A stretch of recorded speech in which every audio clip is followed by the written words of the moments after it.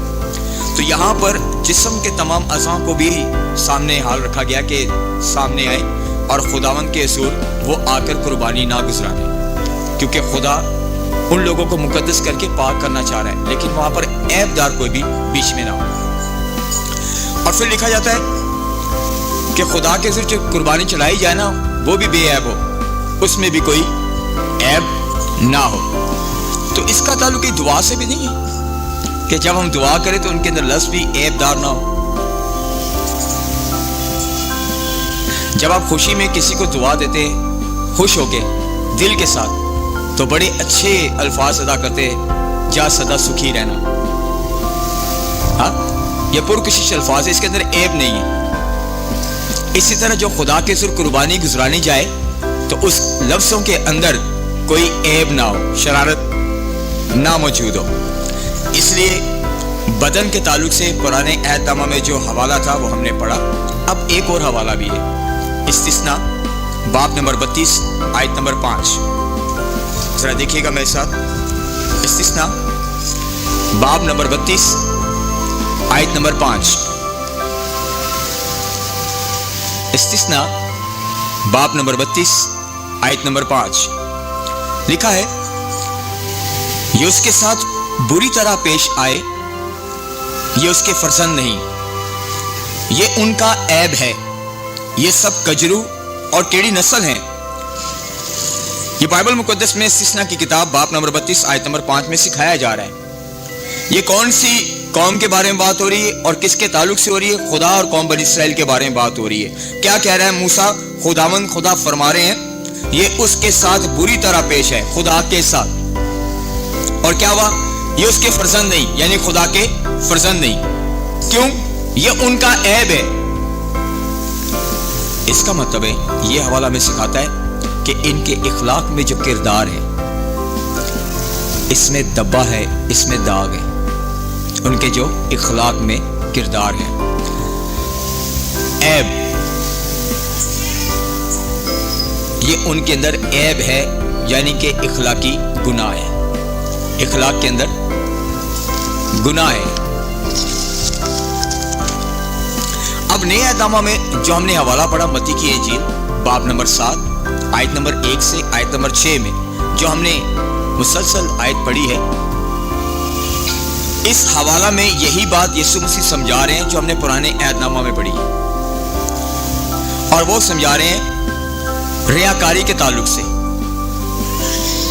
وہاں پر کہا گیا کہ کوئی بھی غذا کی قربانی نظر چڑھانے کے لیے میرے پاس آتا ہے تو اس کے اندر عیب نہ ہو، یعنی کہ اگر جسم میں ظاہری طور پر عیب نظر نہیں آ رہا تو کہیں نہ کہیں روح گمنڈی ہوگی، عیب دار، سوچ ناپاک ہوگی، عیب دار، الفاظ درست نہیں ہوں گے، عیب دار، اسے ریاکاری کے ساتھ جوڑ سکتے ہیں۔ تو نئے عہد نامہ میں یسوع مسیح ریاکاری کو بیان کر رہے ہیں، کس کے اندر؟ عیب کے اوپر۔ یہ اخلاق میں موجود ہوتی ہے۔ یسوع نے کہا اپنی فطرت پہ غور کرو، عیب جوئی نہ کرو،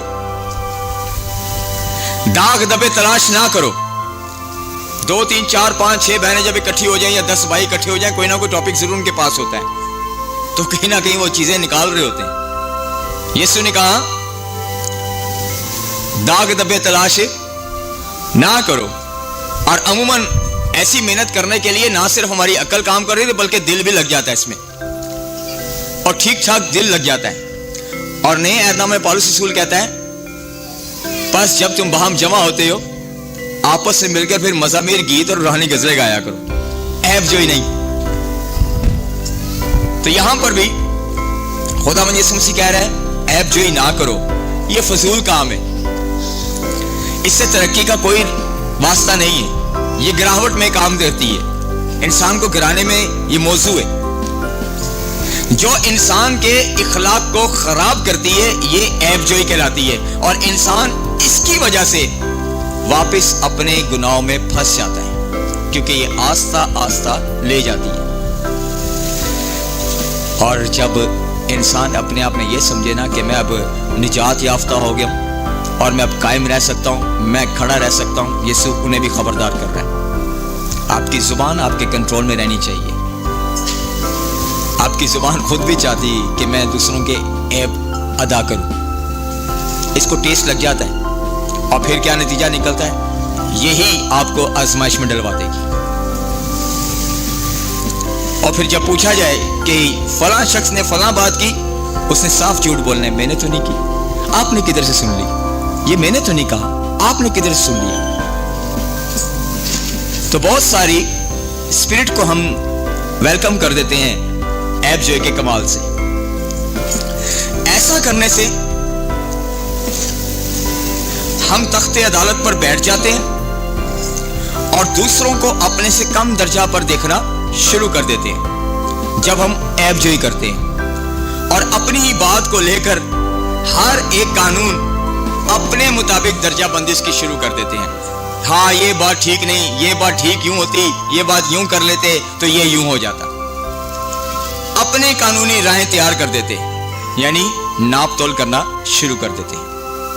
رومیو باب نمبر 14 آیت نمبر 10 میں کچھ صلاح کاری ہو رہی ہے۔ رومیو نیت نامہ باب نمبر 14 آیت نمبر 10 میں لکھا ہے، مگر تو اپنے بھائی پر کس لیے الزام لگاتا ہے، یا تو بھی کس لیے اپنے بھائی کو حقیر جانتا ہے؟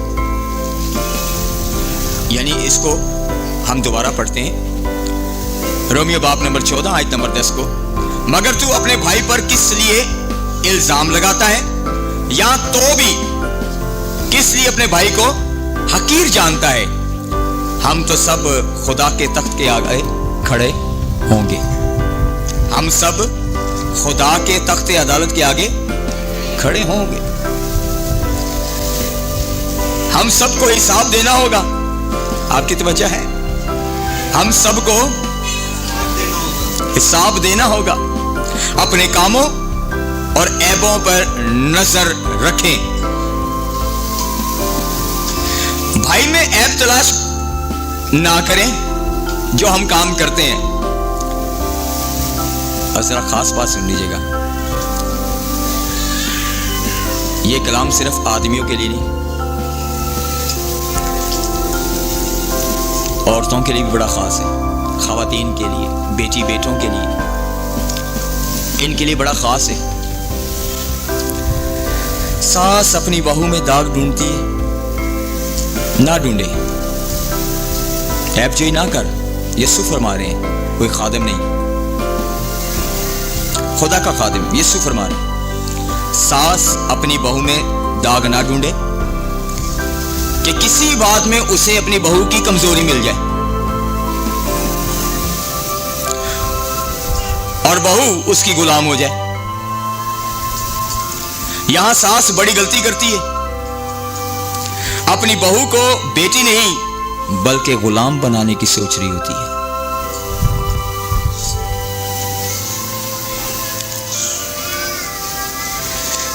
تاکہ علاقے میں، رشتہ داروں میں اس کی واہ واہ ہو، بلے بلے ہو، اور اس کے نہ سمجھی کے اس فیصلے سے جس بیٹے کو اس نے جنم دیا، اچھی طرح پالا، خوشیاں دیکھنے کے لیے زندہ رہی، اسی بیٹے کی عزت کو پھر خود پامال کرواتی ہے، کیونکہ جو بیٹی اس بیٹے کے ساتھ جڑ گئی وہ اس خاندان کی عزت بن جاتی ہے۔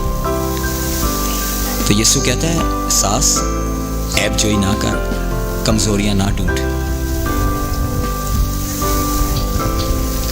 بہو بھی کمال ہے، خواتین کے لیے بھی یہ، نہ صرف مردوں کے لیے۔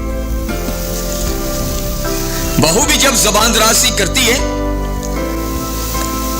تو بزرگ ماں باپ کی زبان سے بے عزتی کرتی ہے۔ تو بہو کو یاد ہونا چاہیے کہ خدا کا حکم ہے تو اپنے باپ اور اپنے ماں کی عزت کر،